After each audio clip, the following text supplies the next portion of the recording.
Hey everybody, Scott here for the Helix channel. It's Thursday and today, the second Union Jacks 2.0 preset. Oh, good stuff. This one covers, 8 more snapshots, but a bunch of song-specific snapshots. She Sells Sanctuary, the clean intro bit. One I'm calling Police. We do a couple of police songs. I Believe in a Thing Called Love needs 2 snapshots. It used to require 3 because I programmed a harmony. But last night at rehearsal, the other guitar player and I worked out the harmony so that I don't have to have it programmed. That's nice. 1970s slapback for songs like Badge, or there's another song. No Matter What by Badfinger. Cool 70s slapback sound. Rotary for both of those songs. There's a rotary part in both of those songs. And then song 2 by Blur requires 2 different sounds. A very clean, mostly dry sound for the clean bit, and then a big crunchy sound. And that is what all of these are covering. So, want to hear them?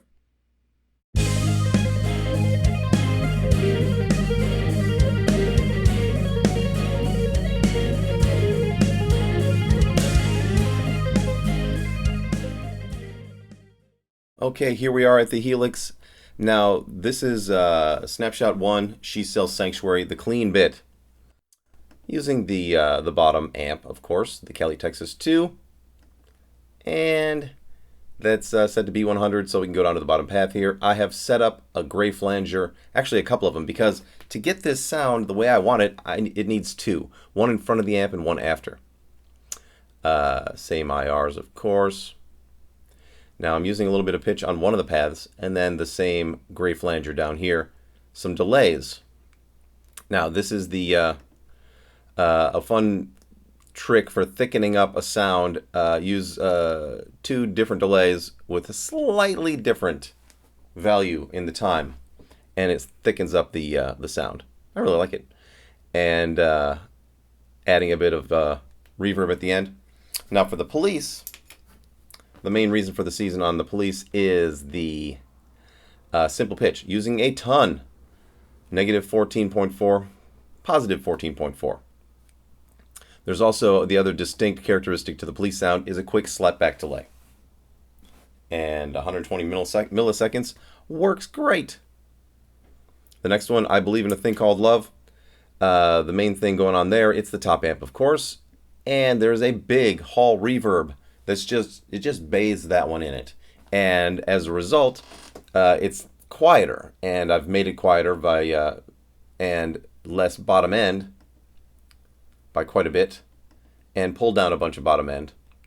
When you go over to the next I Believe in a Thing Called Love, the second one, we get a ton more gain, a lot more low end, and the EQ is taking less out. If you look at the first I Believe in a Thing Called Love, we're removing a bunch of bottom end and a bunch of mid-range. On the heavier one, less of both, and it's just a bigger, fatter sound. It's more fun to play. Pushing the expression forward will give you lead sounds on all of these.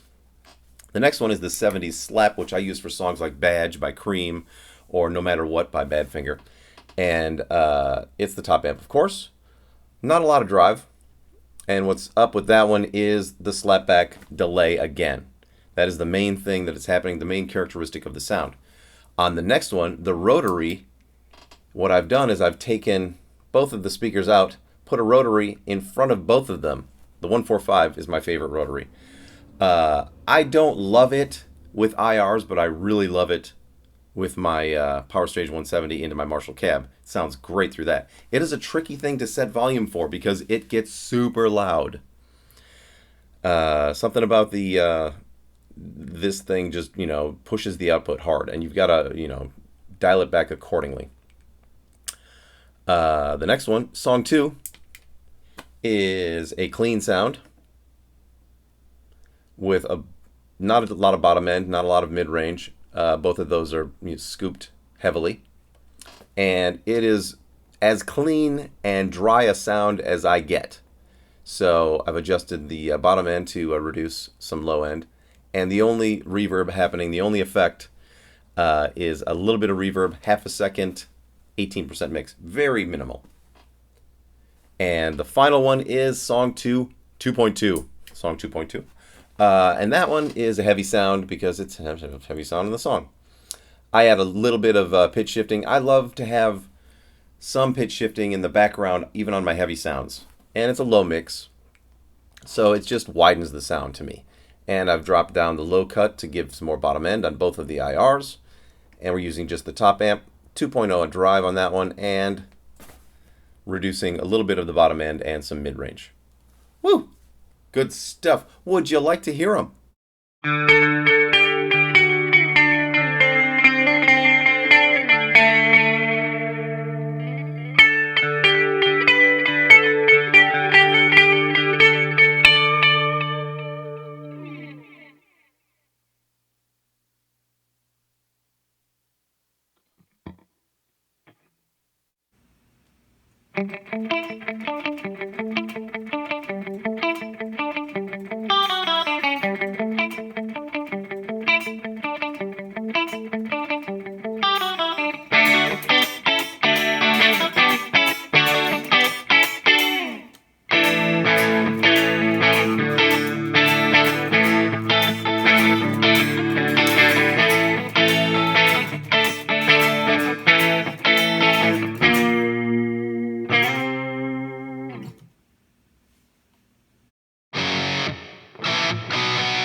There you go, the next preset of the Union Jacks 2.0. Now, the reason I wanted to do this originally was because of the RevGen Red amp model.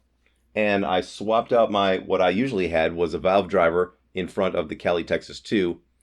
And it was a great heavy sound for me, and I really enjoyed it, but this just sounds better and feels better. I used it last night at rehearsal. And, I had to block the cat. Can't have him coming in here and messing up my shit. Yeah, I used it last night, and it sounded incredible through my the Seymour Duncan Power Stage 170 into the Marshall 412. Big sounds. I'm going to go to the rehearsal room with the Marshall and set it up. These, which you can get by dropping me a line, I'll send them this weekend when I get all three done. They're not going to have the volume set for you because I am not going to spend a bunch of time on stuff that I'm giving away. So you're going to have to deal with the volume discrepancies between the snapshots. That's my gift to you. Have fun. I'm going to go to the rehearsal room, remove the IRs completely from the chains, and do them that way, the way that I like them for for my stuff. I will probably save the IR versions just in case I need a backup if my Power Stage 170 goes out at a gig. Then I could, go direct and, have a very similar sound. But not quite as cool. So, I'll see you tomorrow with the final Union Jacks 2.0 preset. Good stuff. So, there is an order link for the 80s sleaze in the description. There's also a donations link down in there. You can give me $5 a month if you like what I do. If you enjoyed the free sets, the free content, the tutorials, all that good stuff. Or $2.50 a month, or $1 a month. I don't care. Let your conscience be your guide. So, I'll see you tomorrow. And until then, I have to show you a purchase that I made. Well, I didn't really make it so much as my wife made it. It was a birthday present to me. It's a little DeLorean time machine from Back to the Future. But this is not any DeLorean time machine from Back to the Future. This one has been made into a delay pedal. It's a DeLorean. Got a little switch right here. Knobs right here. Input, output, power. Found this on reverb.com a little over a month ago. And someone sent me a link. I think my friend Tim might have sent me a link to this. And I had to have it. I probably won't even plug it in. I don't have any amp. Well, I do have an amp. I have my Fender Automatic SE, but I just wanted it. I just thought it was so cool. It's a little die-cast DeLorean from the movie with a, true bypass, blah, blah, blah situation going on. And they just built this delay pedal into this car. I just thought it was nifty. And it just showed up in the mail today. So they only made 100 of these. So I thought, what the fuck? It's just fun. It'll go on the shelf. Maybe one day I'll plug it in. Who knows? So, I'll see you tomorrow. And until then, rock on.